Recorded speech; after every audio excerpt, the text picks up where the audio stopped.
రాహుల్ గాంధీ గారు భారత్ జోడో యాత్ర అని బయలుదేరిన అక్కడ మణిపూర్ లో ఆయననేమో భారత్ జోడో అంటున్నారు.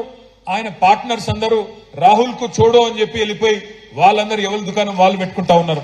ఎందుకంటే వాళ్ళకి అర్థమైపోయింది కాంగ్రెస్ పార్టీతోని కాదు, బీజేపీని ఓడగొట్టాలి అంటే కాంగ్రెస్ కు ఆ సత్తా లేదు, కాంగ్రెస్ వల్ల కాదు. అందుకే ఇవాళ ఒక్కొక్కరుగా వెస్ట్ బెంగాల్లో మమతా బెనర్జీ గారు వెళ్ళిపోయినారు.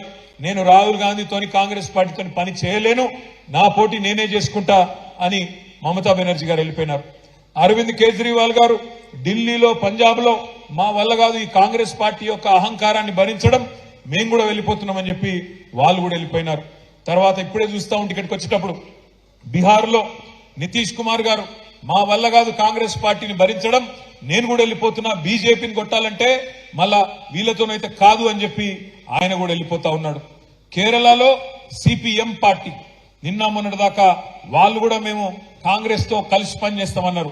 వాళ్ళు కూడా ఏమంటున్నారు, ఇప్పుడు రాహుల్ గాంధీతోని కాంగ్రెస్ పార్టీతోని కలిసి పని చేయలేము అని చెప్పి వాళ్ళు కూడా వెళ్ళిపోతా ఉన్నారు.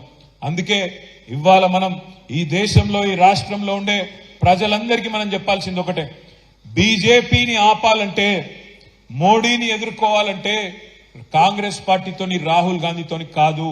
ఎవరి వల్ల అవుతుంది అంటే ప్రాంతీయంగా బలమైన నాయకులుగా ఉన్న ఒక కేసీఆర్ వల్ల, ఒక మమతా బెనర్జీ వల్ల, ఒక అరవింద్ కేజ్రీవాల్ వల్ల, ఒక పినరాయి విజయన్ లాంటి నాయకుడు ఎవరి రాష్ట్రాల్లో వాళ్ళు అక్కడ గెలుచుకోగలిగితే అట్లయితేనే బీజేపీ నిలువరించగలుగుతాం తప్ప, లేకపోతే మాత్రం కాంగ్రెస్ పార్టీని నమ్ముకొని ఇవాళ ఈ దేశంలో రాజకీయం చేయాలని ఎవరన్నా అనుకుంటే కుక్కతోక పట్టుకొని గోదావరి ఇదినట్టే అనే మాట కూడా ఈ సందర్భంగా నేను మీకు విజ్ఞప్తి చేస్తా ఉన్నా.